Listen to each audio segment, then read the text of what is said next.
All right, Mike Heck here at the UFC X here in Las Vegas, and you all know this man sitting to my right, Kevin Holland. It's been a long time, my man, since you and I have had the chance to talk. Yeah. I remember when you were just coming up in the UFC and we were doing these interviews, and now all the time. Look at the gold, look at the glass. I mean, Yeah. you're just crushing the game right now. How does it all feel all these years later?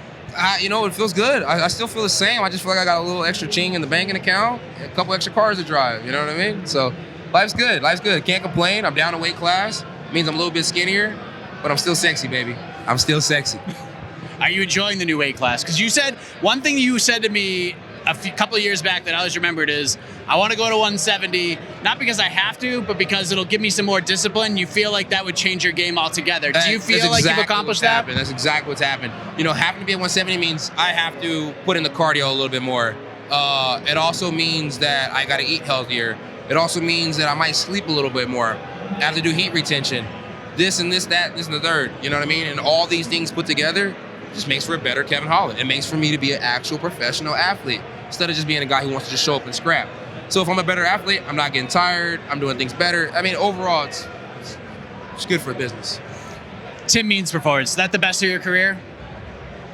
I mean, I don't know. I mean, people say that. I still got taken down that fight. There's been fights where I've never gotten taken down. There's been fights where I've done things amazingly. So, I mean, yeah, it's good, though, because he's a vet. I don't think I've ever fought anybody with more fights than him. So, yeah, that's pretty cool, too. You've actually gotten the attention of Wonderboy Thompson recently. Did some interviews, asked about some different opponents, and he mentioned two names, Machapa Heda and yourself. So you got the man's attention. I feel like that's a fight a lot of people would like to see. Your thoughts on that? Is that something you would be interested in? Yeah, I would love a Wonderboy fight. I seen him earlier, and he was like, "You young guys," and I was like, 29 years old. I ain't that young. You know what I mean? So I think I'm the oldest out of all the young guys coming up. So I think I make the most sense, not just for Wonderboy, but for any of these guys. Like I said, I could be a good first fight, I could be a good last fight. There's holes in my game. I'm still looking to improve. Take my time improving by putting holes in people's face. Do you feel like 170 has gotten itself back into a really superior place? Like, for a long time, the division was really interesting. We saw a lot of title defenses, the Robbie Lawler days. Then we saw Usman kind of take over. There's still some big fights, but I feel like the insertion of yourself, guys like Shamaev, guys like Shavkat Rakhmonov, I feel like the division is starting to turn the corner and look different. Brady as well, yep. Daniel Rodriguez, another guy. Ian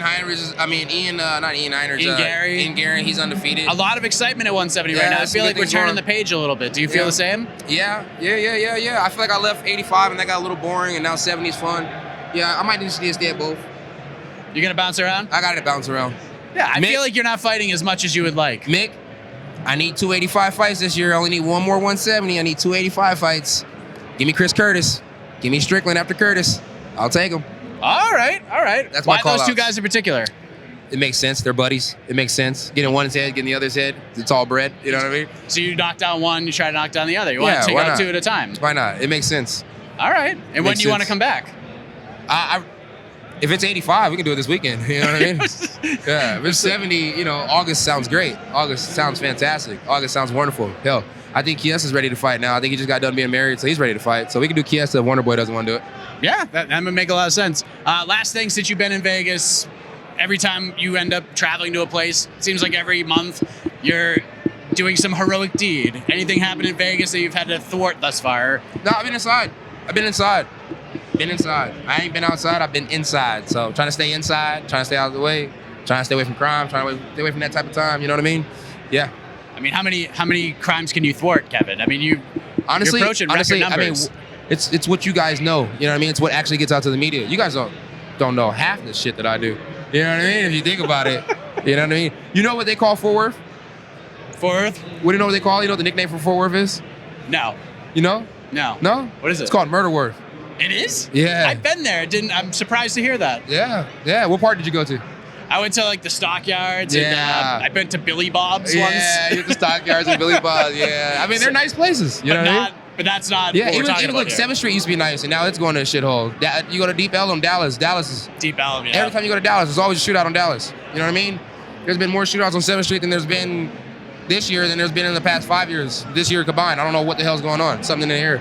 Maybe because people were back outside. I don't know. You know what I mean? But it's wild where I live. You know what I mean? I could give you a story right now, probably make you tear up. Well, I mean, we're here. No, there's no reason to. Because if I do this, you guys always say, oh, he's doing it for the media. No, I mean, it's just life. And you guys are all living this beautiful life. And I need to move.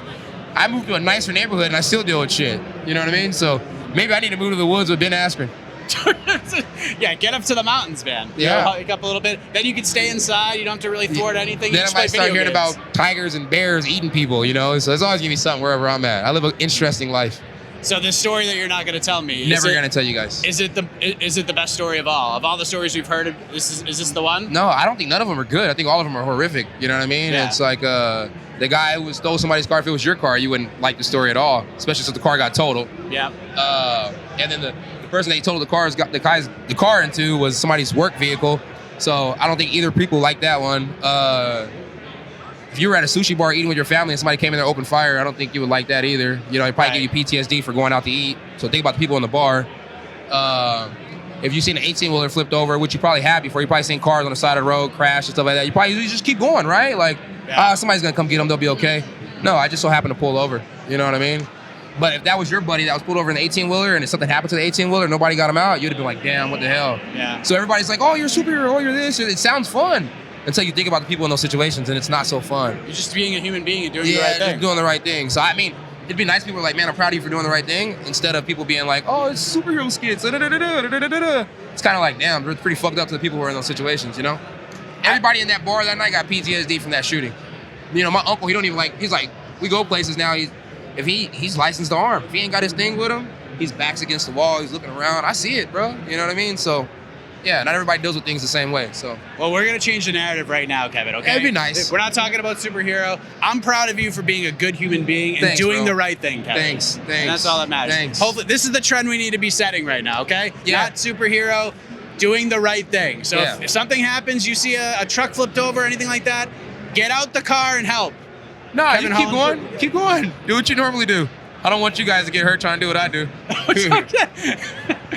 Well, being honest. Well, listen. Enjoy the time. Hey. Enjoy the time inside. Enjoy the rest of the fight week, and maybe we'll see you back in August. Who knows? Maybe we'll see you in the octagon on Saturday if crazy things happen. Yeah, I'll be there. All right. Thanks, Kevin. Thank you, brother.